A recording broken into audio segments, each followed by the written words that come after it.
Hey everybody, I had a subscriber suggest that I do some jamming videos, like slow jams, and I think that is a great idea, so I want to do that.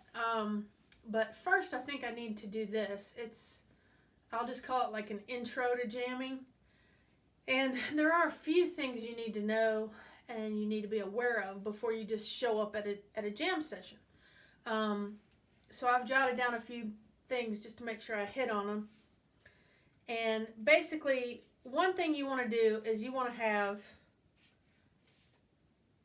equipment. You want to have a banjo, of course, and you want to have a capo.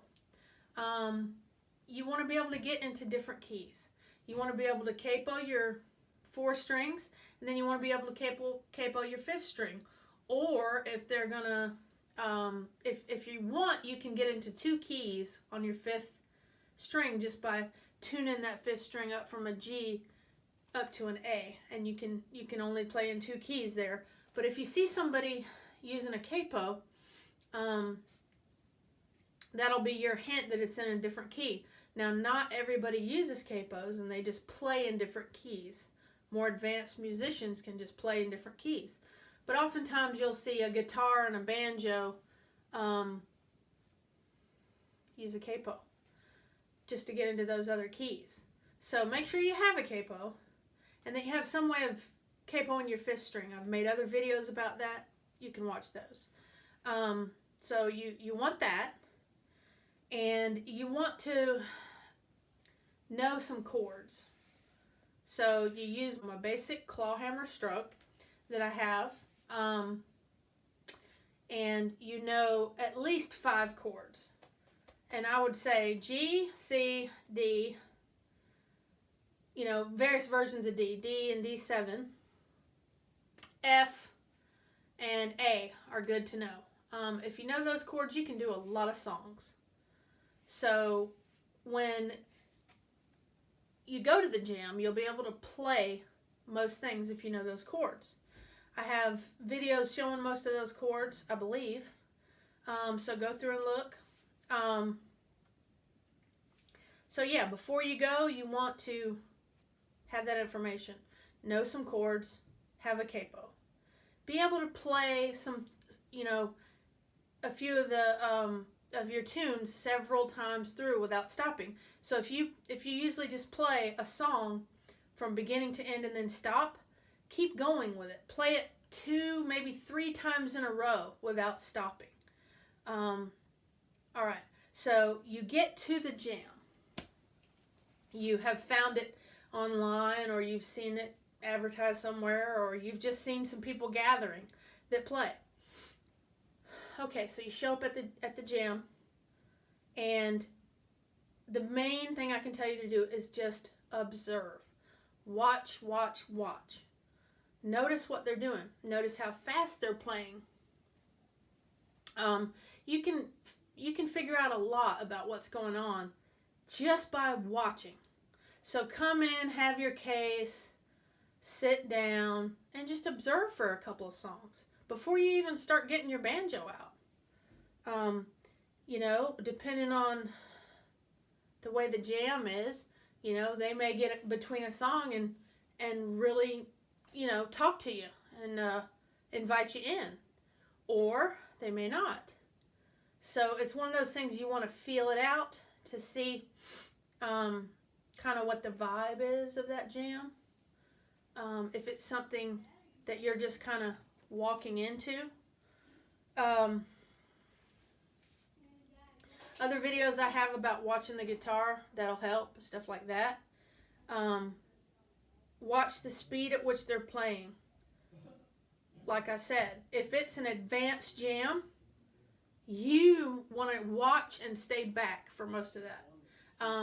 If everything they do is at breakneck speed and advanced, the best thing you're going to be able to do is watch and learn. And there's nothing wrong with that. You can get a lot from that. Watch and learn, and maybe stay on the outer edge of the jam and use that basic claw hammer stroke with the chords that they're using, and try to keep up, but do it quietly so that you're not interrupting what they're doing. Which brings me to another thing, and this is really kind of important. Banjos tend to be loud. And if a banjo is not in tune, which it's a banjo, lots of times it's not in tune. If it's not in tune, it's going to sound even worse. So make sure your banjo's in tune. Have your electronic tuner, and even if you just tuned it 5 minutes ago, check your tuning every few minutes. Especially if you're outside in the weather. Humidity and different things will change your tune quickly. Change your tuning pretty quickly. So make sure you're in tune. When you go to start playing, it's better, especially if you've never jammed before, to do it quietly. You can hear your own instrument. And you can feel what you're doing. You can feel if you're behind or if you're ahead. So you might still want to be sitting on the outskirts, unless they've invited you in nicely or something like that. You may still want to be sitting on the outskirts, and there's nothing wrong with saying, hey, I'm a beginner, I'm just kind of observing, and I'm going to stay here at the back and kind of just play along. There's nothing wrong with that. Don't be afraid of that. There are some jerks that jam, and you'll find that everywhere you go. There are some real jerks out there who they're not really there to jam. They're there to show off, and anything that might slow them down to keep them from showing off, they're going to be a pain in the butt about it. So those kind of jams, you can get the vibe from a jam. If you get that vibe, go move along somewhere else. There's no reason to waste your time with people who are like that. There's no need. And you'll find there are some jams like that. So again, it's kind of a thing where you feel it out. Now, if you create your own jam or start a jam, which is a great idea, you can help to kind of control people like that. If you've put an ad on Craigslist and says, hey, let's have a slow jam at the park or wherever, people come in and you kind of say, hey, yeah, we're just doing a beginner jam, and everybody kind of takes turns bringing songs, and that's fun. It's a blast. So another thing to do is you need to watch the cues that are happening. So at the beginning of a tune, before they start playing, they'll usually announce the tune. And normally for jams, what'll happen is they'll go around from player to player, and they'll play a tune that player wants to play. And it could be, you could be at a strictly old-time jam where they only play old-time songs. Perfectly fine. You could be at a bluegrass mix jam where they play bluegrass only. Maybe they'll play bluegrass and some old time. Maybe you'll be at a folk jam, and really anything goes. You can, you wouldn't want to go into a jam that is playing all old time songs and say, let's play a rock song or something like that. They're not going to be open to that, most likely. But if you set up a jam or go to find a jam that's folk, or it doesn't say old time jam, bluegrass jam, those are the ones where you're going to find they're doing one particular style. But folk and just a beginner jam, they may do all different kinds of music, and that's good. And you can kind of tailor it to however you want. If you want to attend, you should attend all kinds of jams just to see what's going on. But you want to watch the cues. So as they go around, they'll call out the tune and tell you what they're going to play. And if they're going to play it in some sort of special key, and if there's a fiddle there, they're going to play a lot of tunes in the key of A, which is capo up to your 2nd fret. So a lot of tunes will be in A if you're playing with a fiddler. But yeah, they'll call out the key, and then they might tell you a little bit about how many times they're going to go through it or anything special about it. Or they may not say anything other than that. At an old time jam, it's not uncommon at all for them to call the song, call the key, and you play that for 10 minutes straight. And that's not uncommon at all. Now, another thing they'll do is during that song, let's say they're playing that song for 10 minutes straight. The person who called the song might start pointing, and you'll see them pointing to different players. That's cueing a player to take a break or a lead the next time around. So, and you'll see that happen. And some people will take a break and it be extremely complicated and you're just like, your mouth is hanging open and it's really cool. That's fine. And some other people will take a break and it's more simplified. And that's fine. That's the fun about having a jam. Really experienced players can play with less experienced players and still have a good time. Okay, so they could point or nod their head to people while they're looking at people. That could be a way they could indicate that, hey, you want to take a break. And if they do it to you and you're not comfortable doing that, you just you just shake your head no. You don't say anything because they're still playing, but you just shake your head no. Then another signal that they'll give cue is they will let you know when the end of the song is coming, when they're going to stop playing it.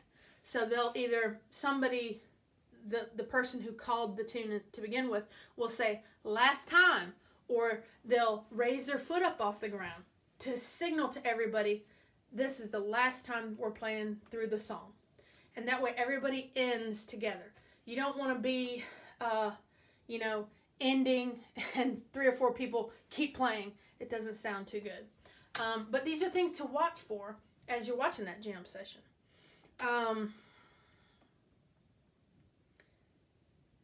And the last thing I want to talk about is basically starting your own jam. It's a good idea. You can be a complete beginner and start your own jam.